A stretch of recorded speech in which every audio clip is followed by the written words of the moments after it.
Wonder Woman. We got to see a little bit more of that, and what was really cool is Linda Carter actually popped up during the panel. Yeah, she did. With her braces across. It was a tremendous show. Gal Gadot and Patty Jenkins both went crazy. Yeah. She didn't know whether they were acting and actually knew she was going to be there or not, we'll never know. Nice. But yeah, no, that was really cool. And some of the stuff, especially I'm looking forward to getting to see more Cheetah. Yeah. I think I'm hyped probably about that probably more than that and The Kingdom Come. What's her name from? They got him from Saturday Night Live. Kristen Wiig. Kristen Wiig, yeah. Oh man. Really? Yeah. Yeah, she's Cheetah. Huh. She looks really good too. Huh. Well, believe it or not, unfortunately, that was for the most part though. That was most the general reaction from most people. Yes. Very, very cool. Very cool villain to bring to the screen. Well, I'm glad they got Kristen Wiig playing her and not, just because that's not someone you think of at first to play a character like that. And I do like when they bring in actors and actresses kind of from outside of their preferred genre, because oftentimes we end up pretty pleasantly surprised by the performances. And it really just comes down to, as long as the director and actress can communicate well together, I want to see this succeed. Anyway, so then another villain we get is we're going to see Maxwell Lord as portrayed by Pedro Pascal. So that'll be pretty neat. Why don't you tell people who Maxwell Lord is a little bit before we carry on? Maxwell Lord in the comics, I feel like, was initially presented almost like an evil Bruce Wayne. But he put together the original Justice League, right? Yeah. Or at least one iteration of Justice League. Justice League International, I believe. And he has some level of mind control, right?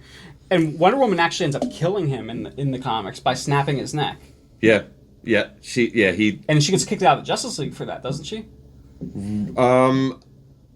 She took. I believe she took exile. Okay. I think she took exile because they were going to. That was the thing of like removing her from the Justice League because of it, and I'm pretty sure that she was already like when they went to go and bring her forth to the name escapes me, but their big meeting table, which is awesome in any portrayal of it. The Super Friends. Yeah, dude. Yeah, seriously, yeah, pretty much, yeah. But like, yeah, they went to like have bring her to council, and she was already not there, and she was gone for a while. So what? She went into exile because she killed this guy? Well, it wasn't about the killing of him. It was what it was represented. She didn't want to tarnish the JLA's. What they stood for. Yeah. Well, I don't think that would be an issue in this current DCEU. No one in that team has any qualms with murder. Well, the time in comics in DC, right. A lot of their especially bigger like the supervillains like Lex Luthor and like Maxwell Lord was actually partners with Lex Luthor, I think too. There was a period of time where they were in association. That's a whole other thing, but like. They were never like a lot of supervillains. Maxwell Lord being one of them wasn't like in the general scope of the people's eyes. Like he kept that part hidden. You know what I mean? Gotcha. Like yeah. So it would have tarnished how the Justice League, how they would be perceived by the public upon seemingly killing. Like just a businessman, a philanthropist, right. If you would. Which makes it a real interesting time and everything that's going on in the world right now. That's going to be a really interesting public perception versus truth. And the way they, I'm not going to get too much into it, but the way they designed Maxwell Lord. You have to tell me more. I didn't get to see it. That was take a look at him and see what major politician he looks like.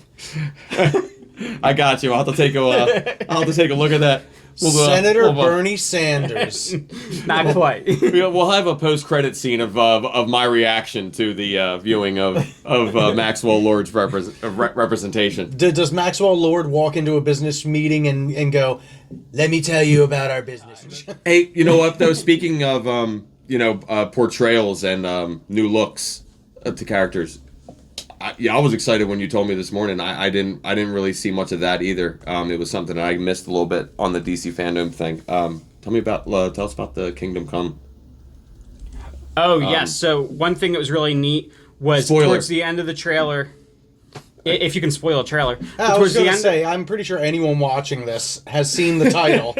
Towards the end of the trailer, you do see Wonder Woman in what appears to be the Kingdom Come armor, which, for those of you who don't know, is like mystical, like Themysciran armor that goes along with the, I guess what they call the God-killing sword, which turns out really not to be the case in the first movie.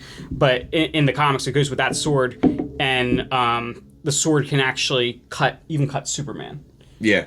But she's got these really cool golden wings, this cool gold eagle-styled helmet, and it looks really cool in the trailer. Oh, that's the King. Oh, okay. Because when I saw the Wonder Woman 1984 trailer, Isn't it amazing, dude? it looks really good. After I got over the sensory overload of every possible color being shoved at me in that trailer, I'm sitting there. I'm like,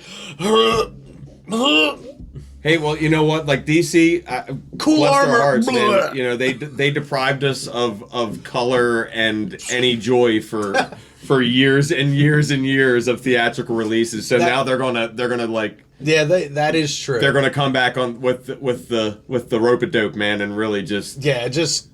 You want to be drowned in a rainbow? We'll drown you in a rainbow. Absolutely. Thank God. I don't know. I liked a lot of the cast, but in a lot of those movies, I'm like, this movie is miserable.